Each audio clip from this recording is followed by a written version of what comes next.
For your CNA practice test free Quizlet. Question 1. What is sundowning? Increased confusion and agitation in the evening hours, sleeping all day and staying up all night. A skin condition caused by the sun, the resident feeling better at the end of the day. Sundowning is a phenomenon where confusion and behavioral problems worsen as daylight fades. Question 2. A resident is nearing the end of life. What is the CNA's primary role? To encourage the resident to eat a large meal, to provide comfort and emotional support, to discuss medical treatments with the family, to ignore the resident since they are dying. Palliative care focuses on comfort, dignity, and support for both the resident and their family. Question 3. A resident refuses a bath. What should the CNA do? Force the resident to bathe, skip the bath and try again later. Tell the resident's family. Document that the resident is difficult. Residents have the right to refuse care. The CNA should respect the refusal and try again at a different time. Question 4. An ombudsman is someone who provides medical care to residents, advocates for the rights of residents in long-term care, manages the facility's budget, inspects the kitchen for safety. An ombudsman is an official advocate who helps resolve complaints and protect resident rights.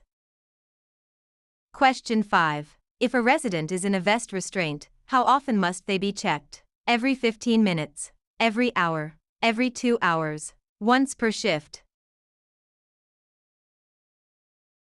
Residents in restraints must be monitored at least every 15 minutes to ensure safety and circulation. Question 6. If a CNA sees another staff member hitting a resident, what is the first action to take? Call the police immediately. Stop the abuse and ensure the resident is safe. Report it at the end of the shift. Ignore it if it doesn't happen again.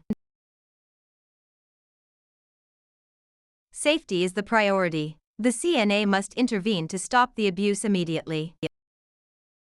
Question 7. Which document describes the tasks a CNA is legally allowed to perform? The resident's care plan, the CNA's job application, the state's scope of practice, the facility's menu. The scope of practice defines the legal limits and responsibilities of the CNA role in that state. Question 8. When communicating with a hearing-impaired resident, the CNA should shout as loudly as possible, speak slowly and face the resident directly, only use written notes, avoid talking to them.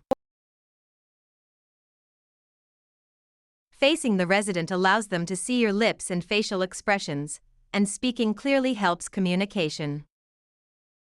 Question 9. How often should a resident who is unable to move be repositioned? Every hour, every 2 hours, once per shift, only when they complain of pain.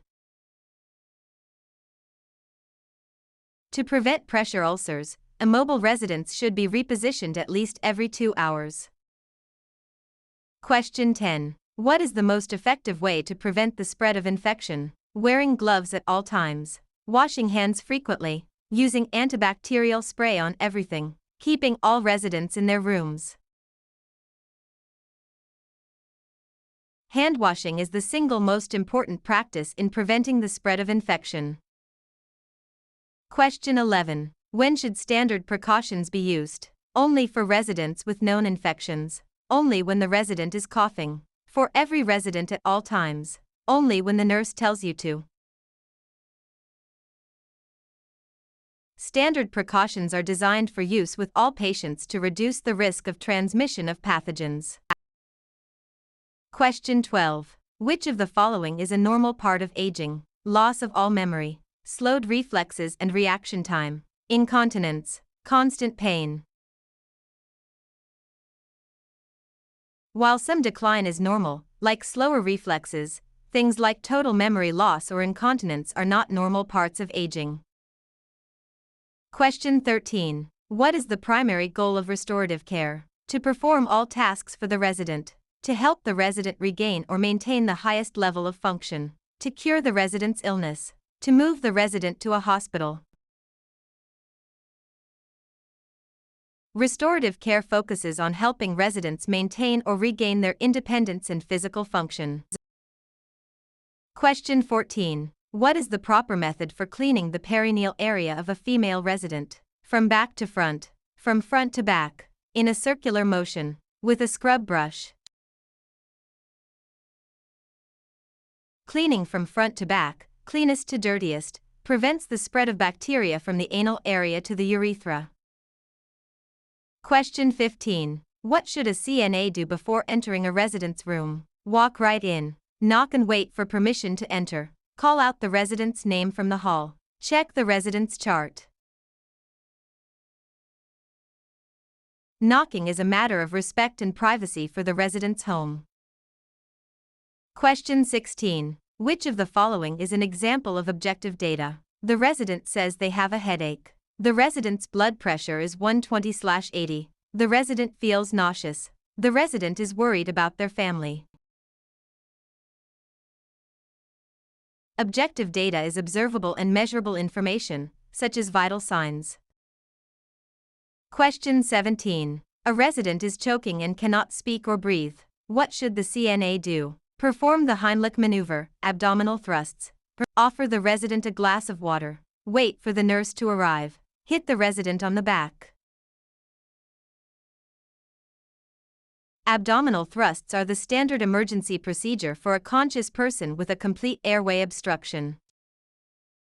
Question 18. When measuring a resident's blood pressure, the first sound heard is the diastolic pressure, pulse pressure, systolic pressure, mean pressure.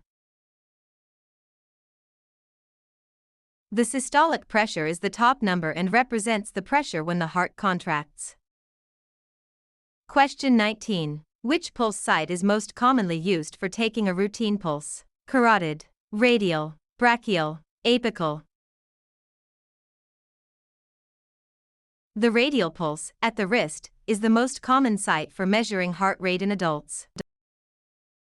Question 20. Which of the following is a sign of dehydration? Clear, pale yellow urine, moist skin, dark, concentrated urine, increased appetite. Dark, strong-smelling urine and low output are classic signs of dehydration.